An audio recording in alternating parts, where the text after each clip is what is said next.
உறவுகளே ரொம்ப பேசிகிட்டு இருக்கிறதுக்கு ரொம்ப வீடியோ லெவல் ஜாஸ்தியாகுது. ஏன்னா 1/4 மணி நேரத்துக்கு மேலேயே எல்லோரும் கேட்குறாங்களான்னு எனக்கு தெரியாது. ஆனால் எங்கேயாவது ஒரு இடத்துல ஒரு விஷயத்த நல்லபடியாக செய்திட மாட்டோமா அப்படிங்கிற ஒரு விஷயந்தான். சரிங்களா? அப்போ இங்கே நம்ம புரிஞ்சுக்க வேண்டியது என்ன தெரியுமா?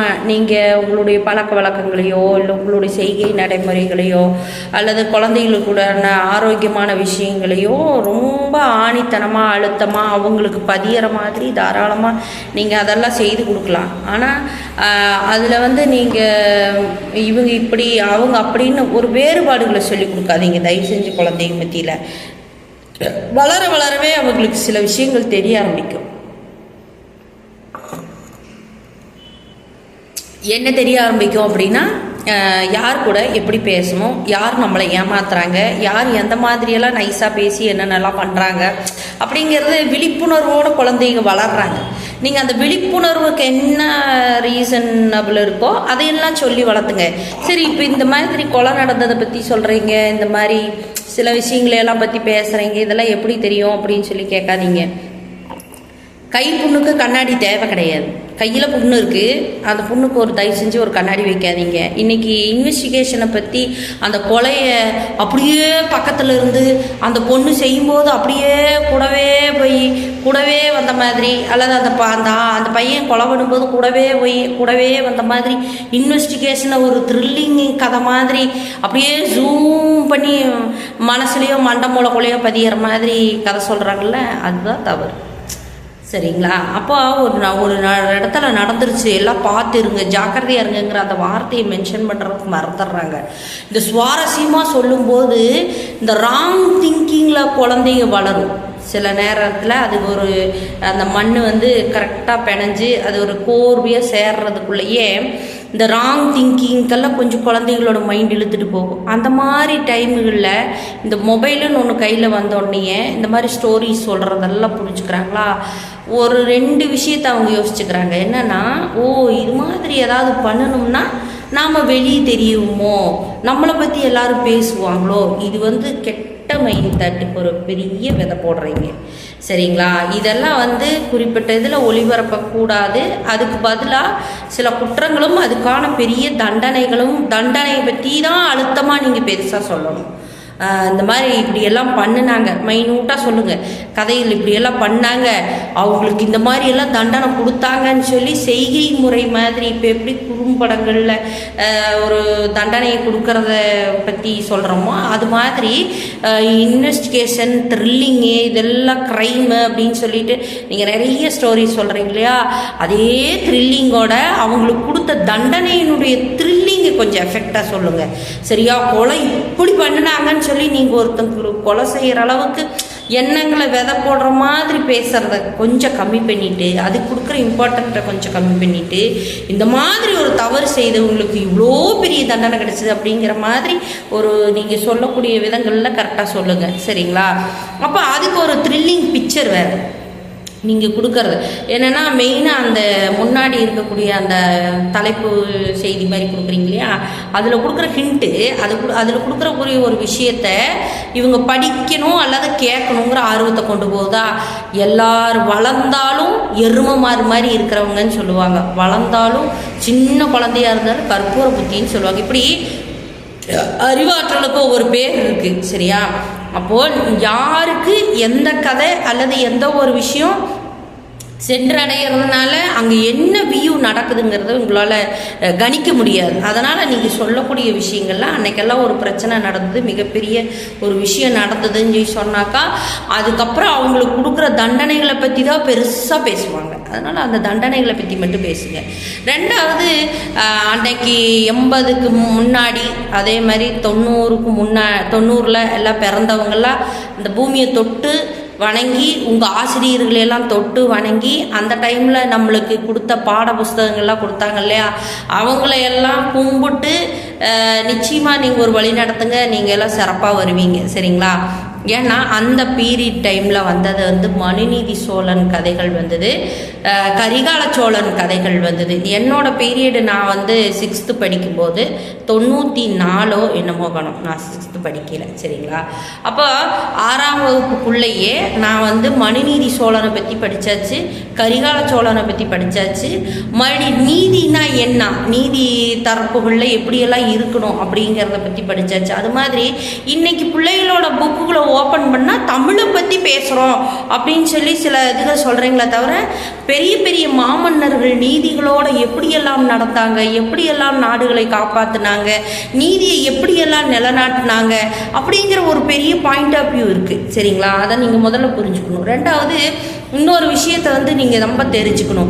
அன்னைக்கு ஜாதி அடக்குமுறை இருந்தது, ஆனால் ஒருத்தருக்கு ஒருத்தர் வெட்டிட்டு குத்திட்டு சாகலை. சரிங்களா? இந்த இடத்துல நீங்கள் புரிஞ்சுக்க வேண்டியது இருக்குது. என்னென்னா, மாமன்னருடைய ஆட்சி ஆகட்டும், அதுக்கப்புறம் மறுபடி ஜாதியினுடைய அடிப்படையில் வர்ற ஆட்சிகளாகட்டும், அந்த மாதிரிலாம் வரும்போது சில நல்ல விஷயங்களை என்னென்னலாம் பண்ணிட்டு இருந்தாங்க அப்படிங்கிறத பாருங்கள். நீங்கள் இப்போ சண்டை பிடிக்கிறதெல்லாம் தாண்டி இதுகெல்லாம் வந்து ஒரு கதை நடைமுறைகள்லேயும் சில விஷயங்கள்லேயும் வந்தது தான் நானும் சொல்கிறேன். சரியா? இது எப்படி ஏற்புடையதாக இருக்குங்கிறது எனக்கு தெரியலை. ஆனால் இது சில விஷயங்கள் வந்து புரிஞ்சு கேட்கும்போது ஓ இப்படி இருந்ததா அப்படிங்கிறதையும் தெரிஞ்சுக்குங்க. ஜாதியின் அடிப்படையில் இதை பண்ணாங்க அதை பண்ணாங்கன்னு நிறைய விஷயங்கள் வந்து நம்ம முன்னேற விடாமல் மாற்றத்துக்காக போராடினதெல்லாம் கரெக்டு. சரிங்களா? அதுக்குண்டான தவறுகள் நடந்தப்போ பெரிய மாற்றங்களை கொண்டு வந்தோம். ஆனால் அந்த அடிப்படையில், அதாவது ஜாதியினுடைய அடிப்படையில் சில விஷயங்கள்லாம் வச்சுருந்தாங்க. அதாவது மன்னருடைய ஆட்சி காலத்திலேருந்து வந்த ஒரு விஷயந்தான். எப்படி வந்ததுன்னு கேளுங்க. இப்போது நான் ஒரு உயர்ந்த குலத்து பெண்ணா அல்லது ஒரு ஃபேமிலியாக இருந்தேன்னா, என்னுடைய வீட்டில் நான் ஒரு விவசாயியாக தான் இருந்திருப்பேன். பெரும்பாலும் கிராமப்புறங்கள்லேயும் இது பண்ணால் அந்த மாதிரி ஊர்களாக இருந்தது தான் இன்றைக்கி நகரப்புறமாக இருக்குது. அப்போ அதில் யோசிக்க வேண்டியது என்னன்னு கேட்டிங்கன்னா, நான் ஒரு வசதியான ஒரு வீட்டு பொண்ணாகவும் ஜாதியிலையும் உயர்ந்தவளாகவும் ஒரு குடும்பத்தில் இருக்கிறதா இருந்தால் என்னுடைய கடமை, அதாவது நான் ஒரு பொண்ணுங்கிற இடத்துலேருந்து நான் அதை குறிப்பிட்டு சொல்கிறேன். இது என்னுடைய குடும்பம். சரிங்களா? நல்லா தெரிஞ்சுக்கணும். இது என்னுடைய குடும்பம். இது என்னுடைய குடும்பங்களுக்கு என்ன தேவை இருக்குது, விவசாயத்தில் சார்ந்த பொருள்கள் அறுவடையும் அதனுடைய வியாபாரம் இதில் எல்லாம் இருக்கு இல்லையா? ஆனால் இந்த வியாபாரம் அப்படிங்கிற ஒரு விஷயத்துக்கு நோக்கி போகும் இல்லையா? அதுக்கு முன்னாடி நீங்கள்லாம் மன்னார் பரம்பரை மண்ணாங்கட்டி பரம்பரைன்னு 1000 சொல்கிறீங்கல்ல. மன்னார் பரம்பரை கேட்டால் எப்படி இருக்கணும்னு முதல்ல அதை புரிஞ்சுக்குங்க. இங்கே இருக்கக்கூடிய என்னுடைய வித்து, நான் விதைச்சி நான் அறுவடை பண்ணி தொழிலாளர்களை வச்சு நான் ஒரு வேலையை முடித்து நான் உயர்ந்த சாதின்னு சொல்லி 4 கொம்பே இருக்கட்டும் எல்லாத்தையும் வச்சு நான் உட்காந்துருக்கேன் இல்லையா? ஆனால் எனக்கு ஒரு கடமை இருக்குது. இந்த கொம்பெல்லாம் எதுக்கு தெரியுமா இருக்குது? கடமைக்கு தான் இருக்குது. அந்த என்ன கடமை தெரியுமா? என்னுடைய அறுவடை முடிஞ்சு வீட்டுக்கு வந்தோடனே என்னுடைய இல்லத்துக்கு தேவையானதை நான் கொஞ்சம் எடுத்து வைக்கணும். என்னுடைய இல்லத்துக்கு எடுத்து வைக்கும்போது என்னுடைய இல்லம் அப்படிங்கும்போது அவங்க எத்தனை பிரிவுகள் கொடுக்குறாங்கன்னு பாருங்கள். எடுத்து வைக்கிறதுல என் வீட்டில் என்னுடைய துணிமணிகளை வெளுக்கக்கூடிய ஒருத்தங்களுக்கு, எனக்கு அன்றாட அழகு வேலை செய்கிறான் பாரு, சிரைச்சி முடி வெட்டி எனக்கு எண்ணெய் போட்டு எனக்கு தண்ணி ஊற்றி எண்ணெயை பராமரிக்கிறான் பார், வீட்டோடு வச்சுருப்பாங்க. அவங்களெல்லாம் வந்து ஊர்க்குடி செய்கிறவங்கன்னு சொல்லுவாங்க. இவங்களை எல்லாருமே ஊர்க்குடி செய்கிறவங்கன்னு சொல்லுவாங்க. அப்புறம் என்னுடைய வாசலை பெருக்கி என்னுடைய இதுகள் எல்லாம் வேலை செஞ்சு சாணம் போட்டு என்னுடைய கார்டன் என்ன சொல்கிறது என்னுடைய விவசாயம் சார்ந்தது வேலைகளில் எல்லாம் முதுகெலும்பு மாதிரி நின்று எனக்கு கூட கொடை பிடிச்சிட்டு வர்றதுலேருந்து எச்சதுப்புறம் கிளாங்கி பிடிச்சிட்டு வர்றவங்க வரைக்கும் இருக்காங்க இல்லையா? அவங்களுக்கு எல்லாத்துக்கும் இவங்க வந்து படி அளந்து கொடுக்கணும். என்ன எல்லாத்துக்கும் இவங்களுக்கு இந்த பங்கு இவங்களுக்கு இந்த பங்கு இவங்களுக்கு இந்த பங்கு அப்படின்னு சொல்லிட்டு இவங்களுக்கு எல்லாத்துக்கும் கொடுக்கறதா அவனுடைய குடும்பம். நல்லா புரிஞ்சுக்குங்க. நீங்கள் உயர்ந்தவங்களாக இருக்கிறாங்க, தேங்காய் தொட்டியில் காப்பி குடித்தாங்க சுடுதண்ணி குடித்தாங்கங்கிற கதை இங்கே பேசாதீங்க. சரிங்களா? அப்போ இவங்க இத்தனை பேர்த்துக்குமே அவன் வீட்டில் சும்மா எடுத்துகிட்டு போகிற எறும்பு வரைக்கும் அவன் பங்கு கொடுத்தாங்க. அதுக்கப்புறம் தான் அவனோடது வந்து வியாபார ஸ்தலங்களுக்கு போகும். சரிங்களா? இது நீதிமான். இந்த நீதியின்படி அவங்க சரியாக எல்லாத்துக்கும் கொடுத்து பிடிச்சி எல்லாம் ஒரு வகையில் ஒன்று சேர்ந்து இருந்தது. ஆனால் இந்த ஆணாதிக்கம்னு ஒன்று இருக்குது பார்த்தீங்களா? அதுதான் பிரிவினை கொண்டு வருது. நீங்கள் அந்த மாதிரி ஒரு வழிமுறைகளில் வந்தது தான் நம்மளதெல்லாம் அப்படியே மாறி மாறி வந்தாலும் இங்கே ஆணாதிக்கம் அது ஆணவம் அப்படிங்கிற அந்த ஒரு விஷயத்தை வந்து என்னென்னா நீ மேலே நான் கீழே அப்படிங்கிற ஒரு கேட்டகரியோனுடைய பிரச்சனைகள் எலும்புன ஸ்டார்டிங் லெவலு அப்படின்னு சொல்லி இது பண்ணும்போது இங்கே இடஒதுக்கீடு வந்தது பார்த்தீங்களா? இவங்களுக்கெல்லாம் இந்த மாதிரி மார்க் எடுத்தால் இந்த மாதிரி வேலைகள் கிடைக்கலாம், இதில் கொஞ்சம் இவங்க முன்னேறி வரலாம் அப்படின்னு சொல்லி. அப்போ அவங்களுக்கு வந்து இப்போ வசதியான வீட்டுக்காரங்க இவ்வளோ பங்கு இதுகளெல்லாம் கொடுத்தே ஆகணும்னு ஒரு இது இருந்தது. ஜாதியில் இருந்தால் அந்த மாதிரி இருந்தது, சரியா? ஆனால் வசதி இல்லாத உயர்ந்த ஜாதிக்காரங்க அவங்க நல்லா கொஞ்சம் இருப்பாங்க. அப்போ அவங்களாலெல்லாம் என்ன செய்ய முடியும்? திருப்பி தன்னுடைய கூட்டத்தை சார்ந்த ஜாதிக்காரங்க கிட்ட தான் வந்து நெல் வாங்குறதோ இல்லை விவசாயமான பொருள்கள் வாங்குறதோ மேற்படி வாங்குறதோ இதெல்லாம் அவங்களுக்குள்ள ஒரு பகிர்தல் வச்சுக்கிட்டாங்க.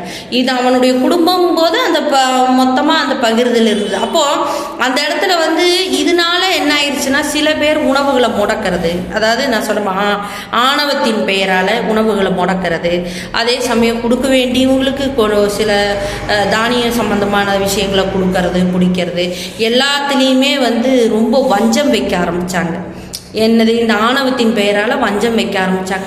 இதனால் என்ன ஆச்சுன்னா இந்த கொடுத்து பிடிச்சி பங்கு பிரித்து தன்னுடைய குடும்பம் தன்னோட இதில் இருக்கிறவங்க அப்படின்னு சொல்லி பார்த்த ஒரு உயர்ந்த எண்ணங்களோடு இருந்தது ஒரு நீதிமான்கள் போல் வாழ்ந்தவங்க வந்து தன்னுடைய ஆணவம்னு அதிகப்படியான ஆணவத்தினோட உச்சத்தினுடைய நிலை என்னாச்சுன்னா பொருள்களை பதுக்க ஆரம்பித்தாங்க. கொன்று சென்று அடைய வேண்டியவங்களுக்கு பொருட்களை கொடுக்காம பிடிச்சி வச்சாங்க, சரிங்களா? அதே சமயம் இவங்க இந்த மாதிரியெல்லாம் பண்ணும்போது ரொம்பவுமே ஏழ்மையானவங்களுக்கோ அல்லது ரொம்பவுமே ஜாதியினுடைய அடிப்படையில் ரொம்ப கீழே இருக்கிறவங்களுக்கோ இதெல்லாம் போய் சென்று அடைய மாட்டேங்குது அப்படிங்கிற ஒரு விஷயத்துக்காக இவங்க அடுத்த லெவல் என்ன பண்ணாங்கன்னு கேட்டிங்கன்னா, இல்லை இவங்களுக்கு வந்து இடஒதுக்கீடு நம்ம பெரிய லெவலில் கொடுத்தா மட்டும்தான் எல்லாருமே ஒரு சமநிலைக்கெல்லாம் வர முடியும் அப்படின்னு சொல்லி போட்டு சட்டம் ஆலோசனையின்படி இடஒதுக்கீடுகள் வழங்கினாங்க. அதே சமயம் அவங்களும் கொஞ்சம் கொஞ்சமாக மேல்தட்டு உயரத்துக்கு வர ஆரம்பித்தாங்க. இங்கே வரும்போது இந்த ஏற்கனவே இங்கே நீதியெல்லாம் தொலைச்சி தர்மமெல்லாம் தொலைச்சி இப்படித்தான் நம்ம நாட்டை வச்சுருக்கணும், இப்படித்தான் நம்மளுக்கான மக்களை மனுஷங்களை காப்பாற்றி வச்சுருக்கணும் அப்படிங்கிற அந்த தராசை இவங்க அப்படியே இறக்க இங்கே இடஒதுக்கீடினுடைய பவரும் சரி ஒரு தேவையும் சரி நல்லா ஹைக்கு வர ஆரம்பிச்சிருச்சு, சரிங்களா? இப்போ இதில் என்ன ஆச்சுன்னா இவனுங்களுக்கு தேவையானது இங்கிருந்து கிடைக்க மாட்டேன்ருச்சு. அப்போ அது என்ன ஆகுதுன்னா அந்த பிரச்சனையினுடைய சின்ன சின்ன வஞ்சங்கள் எல்லாமே வச்சு பிரச்சனைகள் பெருசாக ஆரம்பிச்சு. அன்னைக்கு சத்தம் போடலை, அன்னைக்கு அவங்க எதுவுமே கேட்கலன்னா அவங்களுடைய வயிற்றில் நீதிமான்கள் மாதிரி குடியிருந்தாங்க, நீதி அரசு மாறாமல் இருந்தாங்க. ரெண்டாவது கொடுக்கறதுல கர்ணனாகவும் தர்மனாகவுமே இருந்தாங்க, சரிங்களா? எந்த ஒரு விஷயத்திலுமே மலையாளம் அரசன்களை கிடையாது. நம்மளாம் ஒரு வகையில் அப்படித்தான் இருந்திருக்கோம், சரிங்களா? பசி அப்படின்னு சொல்லி இல்லாத ஒரு விஷயங்களுக்கு நம்ம இது பண்ணியிருக்கோம். ஆனால் உணவு தேவைகளும் சரி மக்கள் உற்பத்தியிலும் சரி ரொம்ப அதிகமாக இருந்தது, சரிங்களா? இன்னும் சட்டத்தினுடைய இதுகள் எல்லாம் எனக்கு தெரிஞ்ச விஷயங்களெல்லாம் உங்களோட ஷேர் பண்ணுறேன். ஏன்னா ஒவ்வொரு வீடியோவும் ரொம்ப பெரிய லென்த்தாக போகுது. அப்படிங்கும்போது எனக்கு தெரிஞ்ச விஷயங்களை மட்டும்தான் நான் சொல்லிகிட்டு இருக்கேன். இன்னும் டீப்பாக நிறையா விஷயங்களை எடுத்துகிட்டு வந்து சொல்கிறவங்க தயவு செஞ்சு குழந்தைகளுக்கு மத்தியில் நீதிமான்களை பற்றி பேசுங்க. இல்லைப்பா நம்மளுடைய வழிமுறை இப்படியெல்லாம் இருந்துச்சு, ஒரு கட்டத்துக்கு மேலே ஆணவமும் கெட்ட குணங்களும் பயிரிடப்பட்டு உருவாக ஆரம்பித்ததுனால இங்கிருந்த நீதியும் அந்த தர்மமும் அதே சமயம் ஒருத்தரை பராமரிக்கணும் பார்க்கணும் அப்படிங்கிற ஒரு நிலையெல்லாம் அழிஞ்சிட்டு வருது. ரெண்டாவது இன்னொன்று என்னன்னு கேட்டிங்கன்னா, பெரும்பாலும் அந்த காலத்தில் செய்த பெரிய இது என்னென்னா சத்தியத்துக்கு கட்டுப்பட்டு, நேர்மை கட்டுப்பட்டு, இறைவனுக்கு கட்டுப்பட்டு, இந்த காற்று இந்த நீர் நெருப்பு நிலம் காற்று இந்த மாதிரி பஞ்சபூதங்களுக்கு கட்டுப்பட்டு ஒருத்தர் நம்மளுக்கு ஒரு ஹெல்ப் பண்ணிட்டாங்க அல்லது ஒருத்தர் நம்மளுக்கு ஒரு விஷயத்த பண்ணிட்டாங்கன்னு சொன்னால் உடனே பட்டயம் போட்டுருவாங்க, சரிங்களா? என்ன பட்டயம் போடுறாங்கன்னு சொல்லி கேட்டிங்கன்னா, இப்போது அந்த காலத்தில் ஒரு சின்னதில் மருவி வந்த ஒரு விஷயத்திலே சொல்கிறேன் கேளுங்க.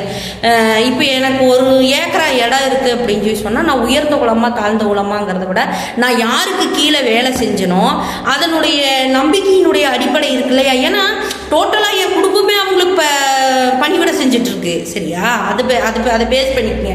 அதை பேஸ் பண்ணும்போது தான் உனக்கு ஒரு ஏக்கரா நிலம் தரேன், அது ஒரு காணி கணக்கு ஒரு மண் எனக்கு தெரியல, ஆனால் உனக்கு நான் ஒரு ஏக்கரா தரேன், அதில் தான் நான் கொஞ்சம் ஏதாவது விவசாயம் பண்ணி நீ கொஞ்சம் கையில் உன் பிள்ளைகளெல்லாம் கட்டி கொடுக்குறக்கெல்லாம் பிடிக்கிறக்கெல்லாம் ஒரு ஓர்ஸ் பண்ணிக்க அப்படின்னு சொல்லி தர்மன், ஐ மீன் நல்ல ஒரு என்ன சொல்கிறது, நீங்கள் சொல்கிற மாதிரி ஜாதிமான் கொலமான்லாம் சொல்கிறீங்கல்ல, அந்த உயர்ந்த எண்ணங்களுடையவங்க. ஜாதியை பற்றி இங்கே நடுவில் கொண்டு வரல. நம்ம குலத்துக்குள்ள, நம்மளுடைய வீட்டுக்குள்ள நம்மளுக்காக பணிவிட செய்கிறவங்க, நம்மளுக்காக எல்லாம் பண்ணுறவங்களுக்கு எல்லாத்துக்குமே ஒரு ஏக்கரா இடமோ தடமோ இன்னைக்கு அப்படியெல்லாம் வாங்கினவங்களாம் தான் இன்னைக்கு பெரிய பெரிய காடு வச்சிருக்கிறோம், நல்லா கதையெல்லாம் அடிக்கிறாங்கல்ல. நீங்கள் கொஞ்சம் டீப்பாக உள்ளே போய் பாருங்கள், பார்த்தீங்கன்னா தெரியும். அவங்க ஒருத்தருக்கு ஒருத்தர் சேவை பண்ணி, அப்போ இந்த இடத்துல அவங்க இந்த ஒரு ஏக்கரா இடம் கொடுக்குறாங்கன்னு சொல்லி சொல்லும்போது இதாக சொல்லப்போனால் குண்டிகளவருக்கு கூட போயிருக்காங்க. பேலை கூட பிடிச்சி கொண்டு போய் அவங்களுக்கு சுத்தம் பண்ணி குளிக்க வச்சு கழுவி கொண்டு வந்து கூட படுக்க வச்சிருக்கிறாங்க. சரியா? என்னன்னு கேட்டிங்கன்னா, அவங்க செய்த தர்மம் அவங்கள காக்க வச்சுது. நான் ஒரு சூழலில் வந்து அவங்களுக்காக கீழே வேலை செய்யக்கூடியவங்களுடைய இதெல்லாம் வந்து எடுத்து அவங்கள வந்து காப்பாற்றுற அளவுக்கு வச்சுது. ஆனால் இன்னைக்கு வந்து நீங்கள் எல்லாத்தையும் ஒழிச்சு வைக்கும் போது என்ன ஆகி போச்சுன்னு கேட்டிங்கன்னா, இங்கே இருக்கிற இல்லாதப்பட்டவனுக்கு இன்னும் வெறி ஜாஸ்தி ஆகுமே. இல்லாதப்பட்டவனுக்கு கிடைக்கல அப்படிங்கிறவனுக்கு மட்டும்தான் வெறியும் கோபம் வரும். நல்லா தெரிஞ்சுக்குங்க. அதாவது 2 விதமான டிஃபரன்ஸ் இருக்குது. பொறாமத்தனம், ஆணவத்தனம், இது எல்லாம் வந்து ஒரு கீழே இருக்கக்கூடியவங்கள ஆக்குபை பண்ணுதுங்கும் போது, இங்கே சாப்பிடாம தனக்கு தேவையானது கிடைக்காம அவனுக்கு ஒரு வெறி கிளம்புனா இன்னும் அதை விட பல மடங்கு இவனை போட்டு அமுத்துறதுக்கான சான்சஸ் நிறைய இருக்குது. சரி, இன்னும் நிறைய விஷயங்கள் இருக்குது, கேளுங்க.